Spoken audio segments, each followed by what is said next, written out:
Familiar kayo dyan, mga kalingap. Ilang vlog tayo dyan. Yes, hello. Yeah, my How house. are you? How do you feel after all this help that you received from them? Very happy because I'm proud to help me. Blessing is coming. Sometimes it takes a while, the process. Thank you so much for visiting me. Kahit ganong kahirap upang makapaglingap ng mga taong mahirap, maghahanap ng matutulungan sa bawat barangay ng Northern Samar. Pinamumunuan ni Joey the Great at kanyang mga members na mababait. Boy Tabang, Edna Condor, Yansky TV, Baby Mix Vlog, Raymond. May maritisan dito, mga kalingap. Maritisan sila. Dito tayo, oh. Ayan. Familiar kayo dyan, mga kalingap. Ilang vlog tayo dyan nung araw. Mga nakarang taon. Ilang vlog tayo hanggang sa bukas. Sa yuka.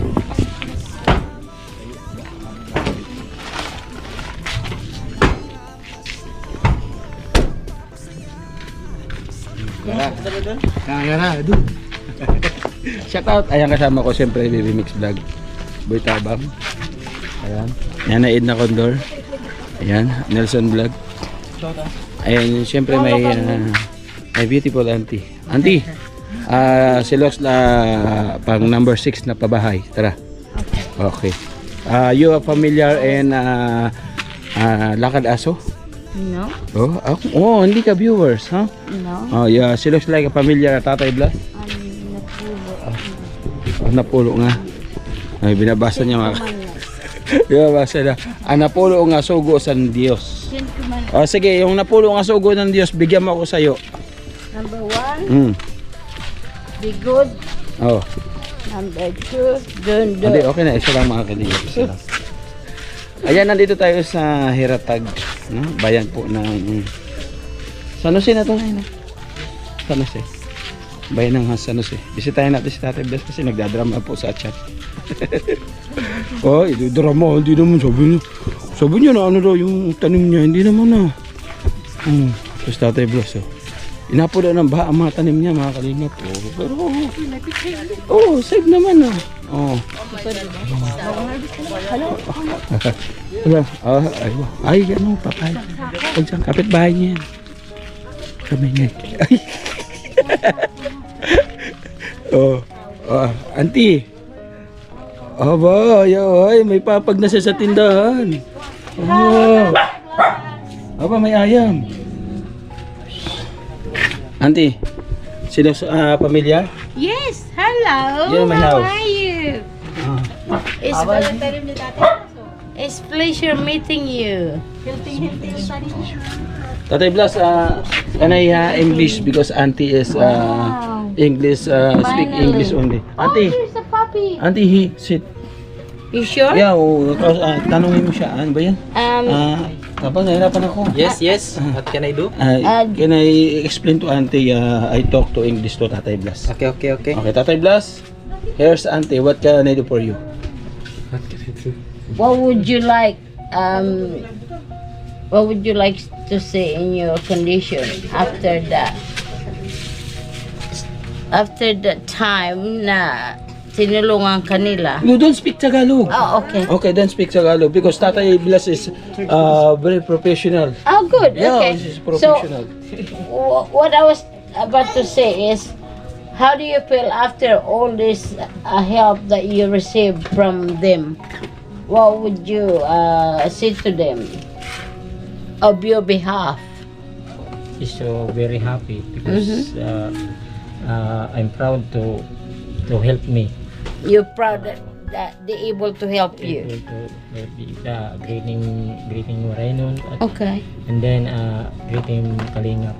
Very And then- good. And how do you feel now after all that help that they give you, and compared to your life before? Are you happier? You feel content? You feel blessed? that you actually meet them and able to help you. Yes. Are you now feeling Feeling joy, Very- bliss? very blessed Good.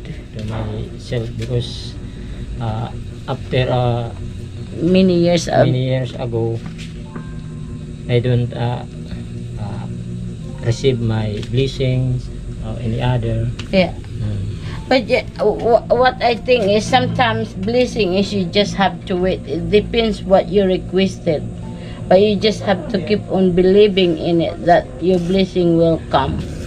Don't give up. Whatever you do, no matter how hard life is, keep on believing yourself and keep saying, Lord, I thank you for the blessing. Even though you have not received it yet, see to it that you already received it.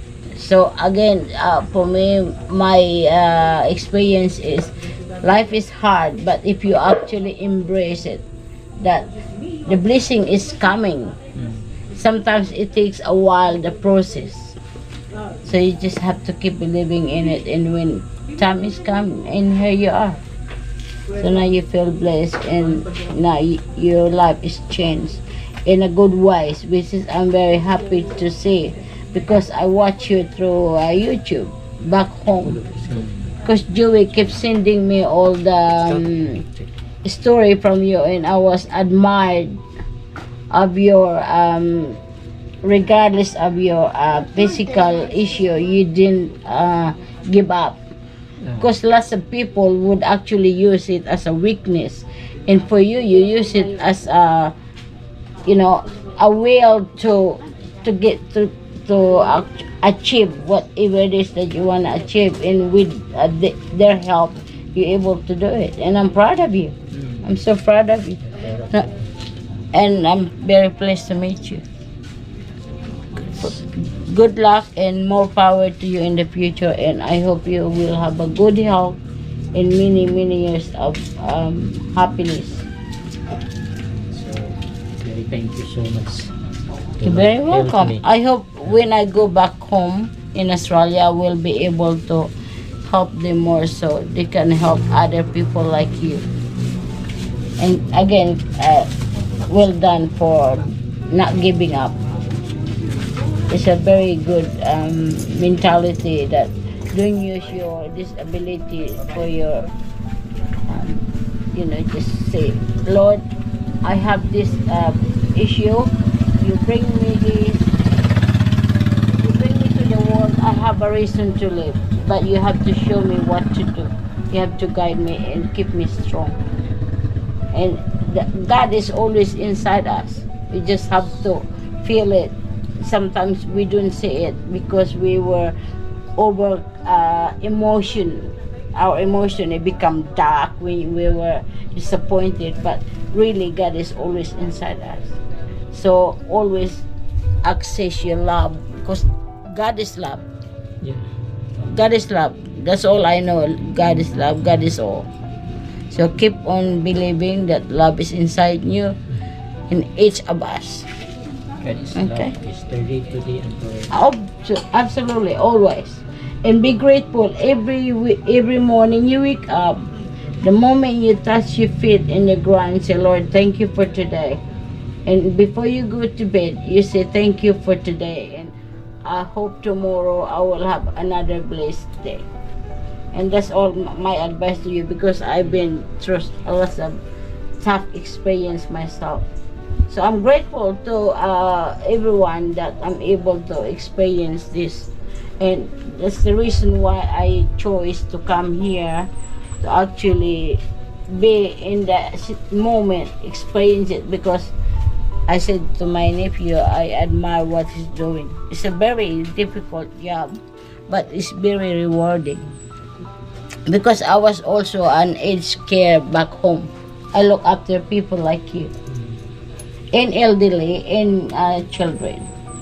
So my husband is also a disability carer and provider for all the services that requires for each person. So I understand. I'm not strangers to this. So I'm very glad that you use your ability to be strong. I'm so proud of you. Keep that in mind. Kung ano yung problema mo, always Oh, don't think. speak English. Tagalog. Okay. Oh, speak English also. So that's my advice to you is always say, I'm here because you have I have a reason to live. Show me what is the reason, Lord. Whatever it is. Okay. Can I listen? Tatay Blas is a question to you. Tatay Blas, can I have question to visitor in person today? You VIP.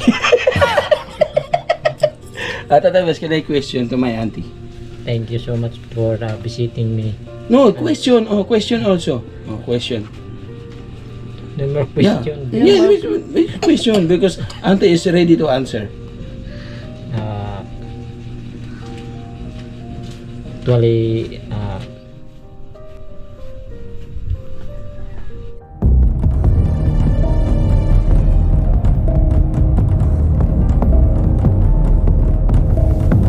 I don't speak Just English. When someone asks you what's your question, Yeah. just feel what's in your heart. Be honest to yourself. What Yes. your heart tells you. Oh, can I, any question that's to what you auntie? get. That's Okay, what one you more. get. My problem is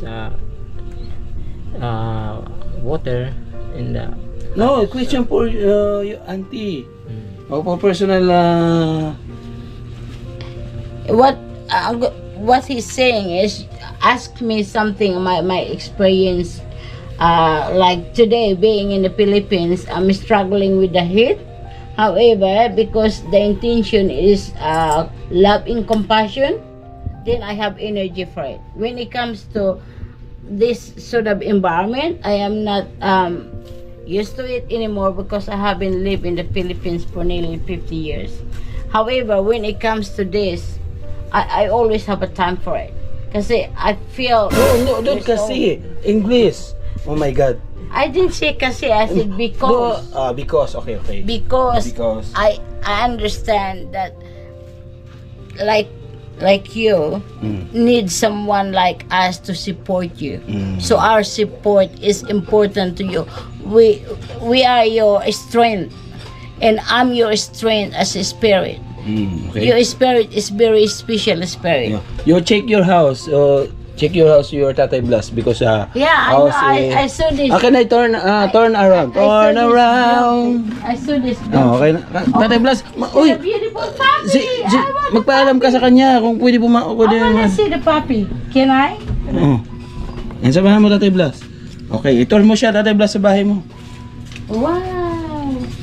I remember that you will help you paint this. And then they look here. Wow. Great job. Oh. Very Check the kitchen. Hi, Kung puppy. check the kitchen kung clear. Yeah. No, very good. Very nice. Clear. Very good. You're keeping it very nice and tidy. Well done. 1 to 10, what your score? I think it's 10. 10. Oh, toilet. Check the toilet. Oh my God, Tatay Blas not buhos-buhos. It's Huh? okay. It's not I think it's not too not big. buhos-buhos. No more I think water. it's not too big. Oh my God. Come on. Huh? The puppy. Yung papi. Why yung papi? Hi. Hi. Hello. Oh my goodness. Oh. Ayan. Kumusta ka naman dito, tatay? Hi. Anong balita sa'yo? Hi, puppy. Ha? Hi, puppy. So, where is your wife? Oh. I thought you have a girlfriend. Oh. Because the last time I saw you, you proposed. Oh. Aha. What happened? Yari ka ngayon, Tatay Blas. Didn't I saw you propose to her? Oh. May I help you, darling? No, it's okay. I saw you propose to your girlfriend. So what happened? Is that alright if I ask you a personal question? Oh. Huh. Yari ka ngayon. So what happened to her? Ano masasabi mo, tay? Where's your What wife? happened to your girlfriend? Oh, to your Did you girlfriend. break up? Did you break up? Or... It's okay if you don't want to answer. That's okay. Oh, okay. Oh. But- Sige, what yung answer? Where's your girlfriend? In the Kalapag. Ah, she move back to Palapag, and then it's okay with you? No, because she's girlfriend is giving a gift from Manila. Right. What do you mean? It's Binigyan siya ng regalo galing sa Manila. Yeah. Can I show you the gift? Sure. Sure. Can I show the gift? Show the gift. Oh, sure. Show me. Show me. Show me the gift. Wow.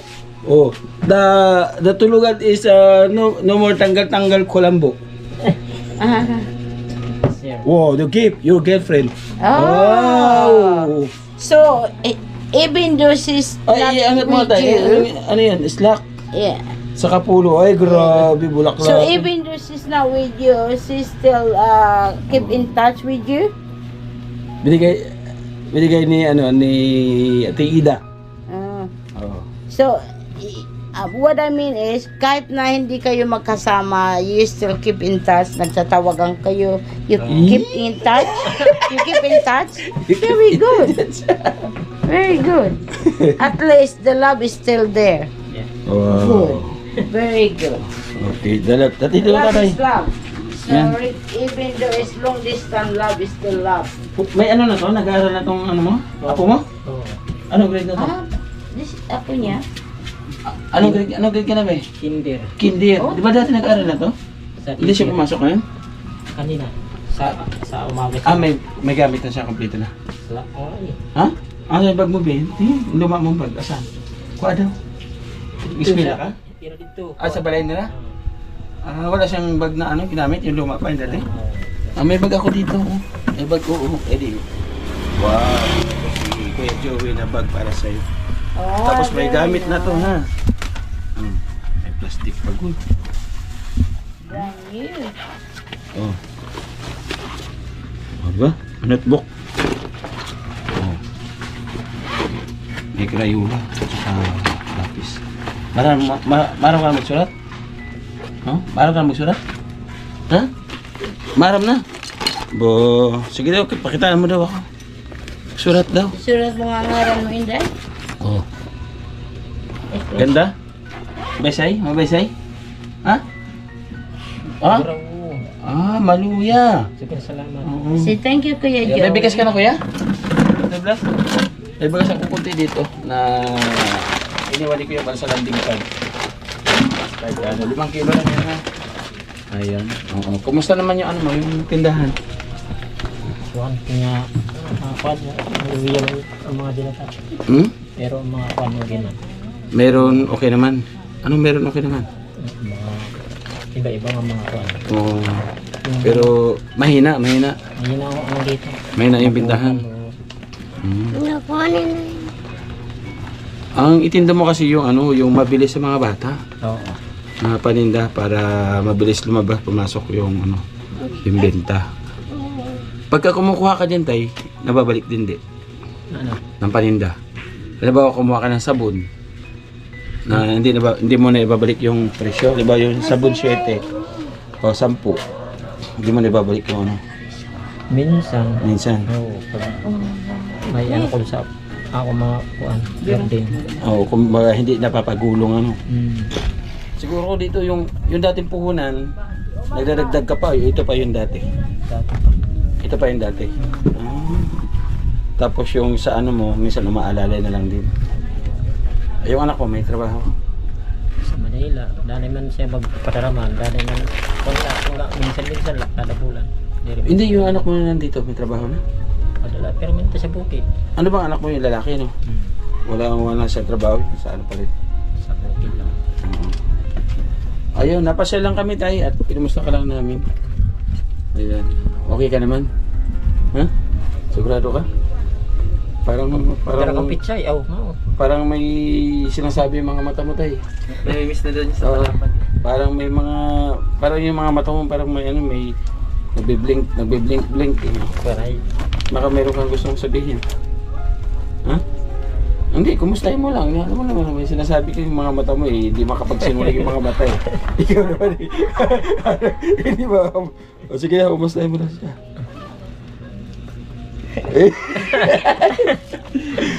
Dito ka na lang magpasalamat ng personal doon sa binigay niya. Okay, maraming salamat sa salubong mo sa akin galing sa Manila. Talagang thank you so much talaga. Kahit malayo tayo sa isa't isa, hindi mo rin ako nakalimutan. Wala kang personal message sa buhay mo. Sa buhay mo. Sana magpatuloy ka sa relasyon mo sa iba. Sakit naman. Ang heart naman. Hindi, sa bagay, makanya-kanya tayong buhay. Kung yun yung way, kung yun yung daan na para maging masaya tayo. Diba? At ay ipaubaya natin. Kumbaga, suportahan na lang natin kung saan masaya. Suportahan na lang. Pero, mayroon nga, sabi ni God ay mayroon na kalaan na para sa atin. Pero kung ganito na lang talaga tayo, tanggapin natin. At hindi naman na natatapos ang bukas. Diba? May umaga, may hapon. Kumbaga, tuloy-tuloy pa rin tayo. Hindi porkit na gano'n na ang nangyari, maano ka na sa sarili, mag-give up ka na, so surrender ka na. Diba? Tuloy-tuloy pa rin ang buhay kahit na may mga struggle sa buhay natin. At mga pagsubok, natural na yung mga pagsubok kasi hindi tayo magiging matatag kung walang pagsubok. Diba? Okay. O ikaw, tinamaan ka. Diba? Kailangan ang pagsubok, labanan natin. Huwag tayo sumuko. Yung iba, pagdating sa pagsubok, sumusurrender. Sumusuko, ayoko na, tigil na, pakamatay na ako. Huwag ganun. Hindi ganun. Kumbaga, dapat lalo mong i-challenge yung sarili mo. Diba? Katulad kay Tatay Bara, speaking ng pagsubok, itong pagsubok na to, malaking pagsubok to para sa isang tao, di ba tay? Hindi basta-basta pagsubok to kasi pinanganak siya, hindi naman siya ganito eh. No? Pinanganak ka, hindi ganyan yung katayuan mo, di ba? Ilang taon ka na nagka-polio? 2 years old. Ibig sabihin, simula ng 2 years old, nagka-polio ka na. So nakaranas kang maglakad ng normal. 1 year old and 1 year and a half. No?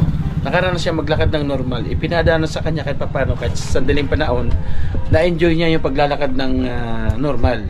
Pero ganon, bagamat dito siya inihanay sa ganitong kalagayan, ngayon tanggap na niya. Diba? Tanggap mo na kung anong kalagayan mo. Kaya kailangan, kung anong pagsubok, unti-unti natin tanggapin yung pagsubok. At siyempre, huwag ka natin kalimutan magdasal. Diba? Magdasal tayo para kahit paano maganda tayo sa tamang landas. Kala mo lang perfect yung nagpapayag, pero hindi naman. Pero pagkapatotoo po, real talk. Maraming salamat. Tatay ha? Thank you ha? Wag na, wala pa yan. Okay na ba? Enjoy siya sa bag niya. Mas kailan ka na bukas? Ha? Mahihina sumagot. Mahihina sumagot. Ayan. Kumusta mo pala si Ate Mila? Laging aktibo. Laging nanonood sa atin. Kumusta dyan sis? Ito, patuloy pa rin naglalakbay sa Sa kawalan. Sorry talaga sa atin. Oo, ayan o. Nangingilid-gilid na yung luha o. Alam ko talaga na meron siyang pinagdadaanan. Kaya siyempre kahit sabi ko nga kanina, hindi makakapagsinungaling yung mga mata. Kung ano yung makikita mo sa mata, yun ang tinitibok ng puso. Masaya lang tingnan, pero sa loob niyan, deep inside, may pinagdadaan ng pagsubok. Di ba? Yun laban lang, tatay.